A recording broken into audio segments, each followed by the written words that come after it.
नमस्कार मैत्रिणींनो, तुमचं स्वागत आहे मराठी रेसिपी या चॅनलमध्ये। आज मी तुम्हाला पावभाजी बनवून दाखवणार आहे। चला मग वेळ न घालवता आपण रेसिपीला सुरुवात करूयात। आज मी पावभाजी बनवणार आहे। इथे मी 4 जणांची पावभाजी बनवणार आहे। आज संडे आहे त्यामुळे तर इथे मी पाव किलो वाटाणे घेतलेले आहेत, त्याचे असे दाणे काढून घेतलेले आहे। शिमला घेतलेली आहे, मी 4 शिमला घेतलेले आहेत। एक बीट घेतलेला आहे छोटा आकाराचं, म्हणजे कलर येण्यासाठी, लाल कलर येतो। आणि फ्लावर घेतलेले आहे 1 वाटी छोटीशी। टोमॅटो घेतलेले आहेत 4 वाट्या। आणि इथे बटाटे घेतलेले आहेत मोठे मोठे आकाराचे 4। तर आता इथे आपल्याला हे पावभाजीचं साहित्य कुकर मध्ये आपल्याला त्याच्या 3 किंवा 4 शिट्ट्या उकडून घ्यायच्या आहेत। तर आता आपण धुवून हे सर्व साहित्य कुकर मध्ये टाकूयात। इथे मी हे सर्व साहित्य पाण्याने स्वच्छ धुवून घेतलेलं आहे आणि कुकर मध्ये टाकलेलं आहे। तर आपल्याला 1 लिटर पाणी घालायचं आहे उकडण्यासाठी।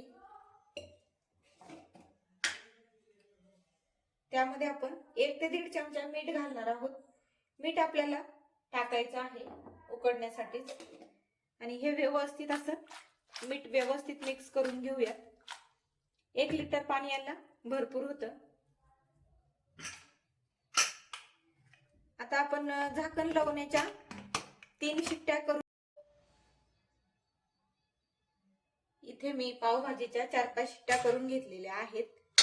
तर पाहू शकता तुम्ही या पद्धतीचे आपले पावभाजीचं साहित्य शिजलेलं आहे व्यवस्थित।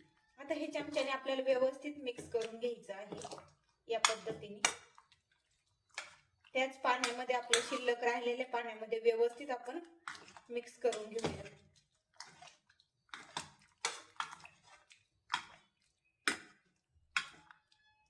पावभाजीचं साहित्य व्यवस्थित चमच्याने असं मिक्स करून घेतलेलं आहे। आता आपण पावभाजीला फोडणी देऊन घेणार आहोत। गॅसवरती कढई ठेवलेली आहे, यामध्ये आपल्याला तेल टाकायचं आहे। इथे मी पावभाजीसाठी 5 पळ्या तेल वापरणार आहे। पावभाजीला थोडंसं तेल जास्त लागतं, त्यामुळे आपली पावभाजी या पद्धतीने मी 5 पळ्या तेल टाकलेलं आहे पावभाजीसाठी। तेल थोडंसं गरम झाल्याच्या नंतर यामध्ये आपल्याला लसूण आलं घालायचं आहे। तेल गरम झालेलं आहे, पाहू शकता तुम्ही। मिक्स करून घेऊया। थोडासा कलर चेंज झालेला आहे, पाहू शकता तुम्ही। यामध्ये आता आपण बारीक कट करून घेतलेला कांदा घालणार आहोत। पावभाजीसाठी कांदा जास्त लागतो, त्यामुळे पावभाजी आपली खूप सुंदर होते। थोडासा रंग चेंज होतं परतून घ्यायचा आहे। नंतर आपण इतर मसाले यामध्ये ऍड करणार आहोत। 4-5 मिनिटं लागतील कांदा व्यवस्थित परतण्यासाठी। कांदा व्यवस्थित परतला तर पावभाजी तयार होते। आणि गॅस थोडासा मंद ठेवायचा आहे। फुल गॅसवर करपण्याची शक्यता असते, त्यामुळे आपण गॅस थोडासा मंद ठेवूया आणि कांदा आपण 5 मिनिटांसाठी परतून घेऊयात व्यवस्थित। कांद्याला छान असू शकता तुम्ही सोनेरी रंग आलेला आहे। यामध्ये आता आपण सुके मसाले ऍड करणार आहोत। इथे मी 10 वाला पॅक घेतलेला आहे पावभाजी मसाला, ते पूर्ण टाकायचं आहे आपल्याला। 1.5 चमचा लाल मिरची पावडर घेतलेली आहे आणि कलर येणे इतपत अर्धा चमचा हळद घेतलेली आहे। आणि हे व्यवस्थित मिक्स करून घेऊया।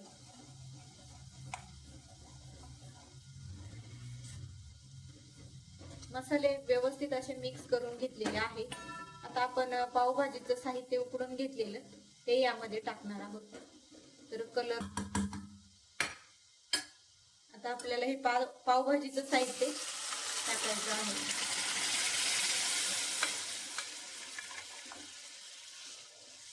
व्यवस्थित मिक्स करून घेऊयात।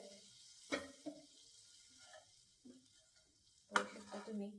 यामध्ये जर तुम्हाला थोडीशी पातळ हवी तर तुम्ही यामध्ये पाणी टाकू शकता, किंवा या पद्धतीची तुम्हाला घट्ट हवी तर तुम्ही घट्ट ठेवू शकता। तर इथे मी थोडंसं पाणी ऍड करणार आहे, ही खूपच घट्ट झाली, त्यामुळे मी इथे थोडंसं पाणी टाकते।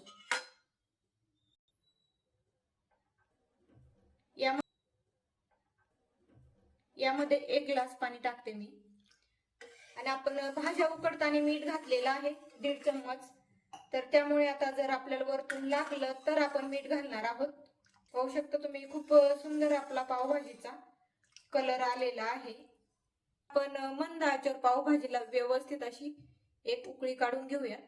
त्यानंतर आपण चेक करून पाहूयात. पावभाजीला छान अशी उकळी आलेली आहे. पाहू शकता तुम्ही मंद आचेवर मी 5 मिनिटासाठी पावभाजीला छान अशी उकळी काढून घेतलेली आहे. आणि कलरही खूप सुंदर आलेला आहे. पाहू शकता तुम्ही. आणि याच्यावरतून मी थोडीशी कोथिंबीर घालणार आहे. थोडीशी घालायची आणि आपण डिश मध्ये पण घेऊ शकतो. कोथिंबीर, कांदा, लिंबू या पद्धतीने बारीक कट करून घेतलेली कोथिंबीर घातलेली आहे. व्यवस्थित असं मिक्स करून घेऊयात. खूपच सुंदर रंग आलेला आहे आणि इथे आपली पावभाजी तयार झालेली आहे. पाहू शकता तुम्ही खूप सुंदर आपली पावभाजी तयार झालेली आहे. आता आपण एका डिश मध्ये पावभाजी सर्व करून घेऊयात.